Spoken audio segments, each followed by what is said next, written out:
The United States launching a new round of self-defense strikes against Iran-backed Houthi targets in Yemen earlier today. A Houthi spokesman saying yesterday that the recent U.S. airstrikes will, quote, not prevent the Yemeni armed forces from continuing their supportive mission for Gaza. Well, the Iraqi armed forces is also now labeling America as a, quote, factor of instability, and they're suggesting it's time for the government to order U.S. troops to exit that nation. Joining me now, Foundation for Defense of Democracy Senior Fellow, retired U.S. Navy Rear Admiral Mark Montgomery. Sir, good morning. Well, thank you for having me, Cheryl. Pretty shocking, these comments coming from the Iraqis of all places, considering that we do have troops still there. And Iraq has become, again, a little bit of a mess because of the different factions of groups that are operating. I mean, this is after we spent over a decade at war in Iraq to liberate Iraq. And now this. What do you say? Well, you're exactly right.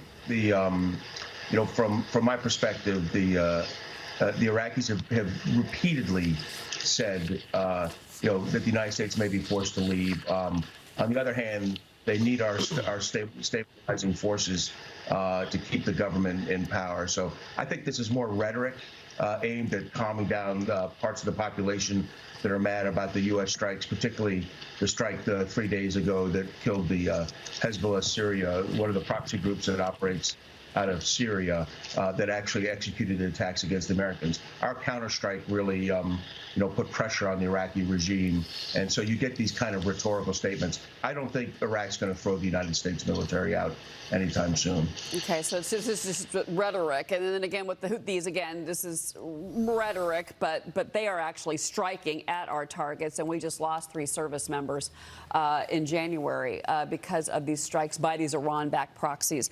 I want to ask you this: former Vice President Mike Pence and former Secretary of State Mike Pompeo coming out with this new op-ed in the Wall Street Journal. It's called "It's Time to Strike Back at Iran." They write the U.S. military must destroy high-value Iranian targets, including Tehran's nuclear program, Navy and oil infrastructure. Telegraph strikes on empty warehouses achieve nothing. Oh, yeah, and by the way, we warned them of some of that. They also say appeasement has never worked in a single time in history. Not going to work now. Rear Admiral, your reaction? Well, particularly those last 2 statements are really true. Appeasement's never worked, and telegraph strikes on empty warehouses certainly aren't going to deter anyone, either in Iraq or in Yemen with the Houthis. They're right in the sense that if we're going to get the Houthi strikes to stop, or these proxy group strikes against our forces in Iraq and Syria to stop, we're going to have to knock out the supply chain of weapons that get to them. So at a minimum, we need to hit the Iraqi ships that are bringing these, and the Iranian ships that are bringing these weapons to the Houthis, and the overland routes from Iran into Iraq and Syria that are bringing the weapons. We've been very reticent to hit known Iranian forces outside of Iran. I think that's the next step in kind of the escalation here. We'll see if killing a number of Iranian forces in Iraq, in Syria, and in the Gulf of Yemen, if we do that, that could deter Iran. If it doesn't, then I think they're right. Eventually, we have to go after mainland targets in Iran. But before we do that, we're going to have to put our forces in a much more defensive posture throughout the region to prepare for an Iranian counterattack, and we haven't done that yet. By the way, our viewers are looking at video right now, and this is actually a ship being attacked, being seized, and this is their video. They have gotten so incredibly is smart when it comes to social media, but also sophisticated in these attacks. And I had KT McFarland on last week, and she told me, look, once a ship is sunk, this is going to escalate. And I ask you that, or I throw that to you, because Dan Henninger just put out an op-ed also in the Journal, and he says America's enemies don't fear Biden or Trump. And he goes on to write, Iran, Russia, and China know neither candidate looks up to the task. A little bit of a political question here, sir, but do we look weak on the world stage with either of these candidates? But we can observe President Biden right now, and we're looking weak on the international stage there. And I say that because, one, we haven't provided Ukraine with the proper weapons over a 2-year period. Two, we were very slow to respond. You know, there was 120 days of attacks on our forces in Iraq and Syria, and it wasn't until they killed 3 people that we finally struck back. That made U.S. deaths inevitable, our failure to strike.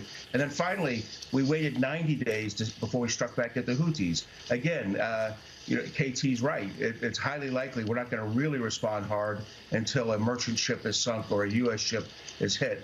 That is not deterrence. You know, you have to impose cost on your enemy if you're going to deter them from future action. And we've seemed unwilling to do it over the last 4 months. We've also got concerns about, you know, staffing within the U.S. military. I want to bring in City Councilman Joe Borelli on that issue. Joe, go ahead. Good morning, Admiral. I'm reading some statistics. The fleet of the overall U.S. Navy is going to drop to 285 ships by 2026. The force's lethality will decline 12% until 2032. This, as Cheryl mentioned, comes at a time where the Navy is struggling to recruit people and lowering their standards. Will there be the capability to sustain long-term operations in the Middle East and the Gulf and still meet its deterrence needs in other areas of the world? Well, you bring up 2 great points. One is the Navy ship count, and 2 is recruiting challenges facing the Navy and the other services. On the Navy ship count, this is going to take a decade or 2 decades to fix.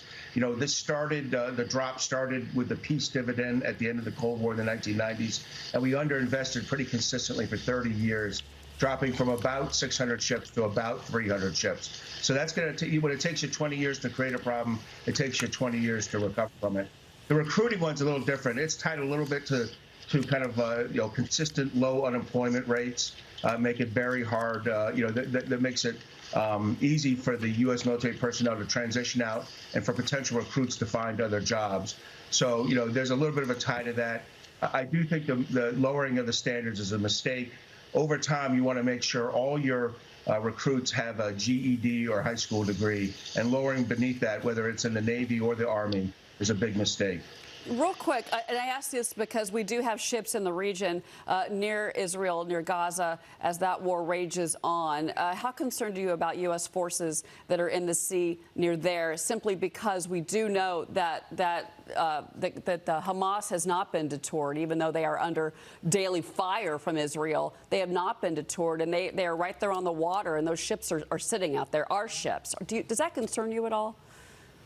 So you're right to bring up the Eastern Mediterranean and the risk to our force. Now, we have a carrier strike group that is operated in and out of there and in other regions, and we certainly have a number of destroyers off the coast right now. What I would tell you is, I think from Hamas, they're fairly safe. Hamas doesn't have a big inventory of anti-ship cruise missiles. However, if Lebanon in the north were to go into a combat, into combat operations, if there's a war that broke out between Israel and Hezbollah in Lebanon, they have a lot of anti-ship cruise missiles, and they will aim them out at U.S. ships. So I think the risk really increases if a war starts in the north. So it's Lebanon is more the concern than Hamas. That's interesting and worrisome. Rear Admiral Mark Montgomery. Sir, thank you for being here. As always, I thank you for your service, but it's always good to talk to you. Thank you for having me, Cheryl. All right.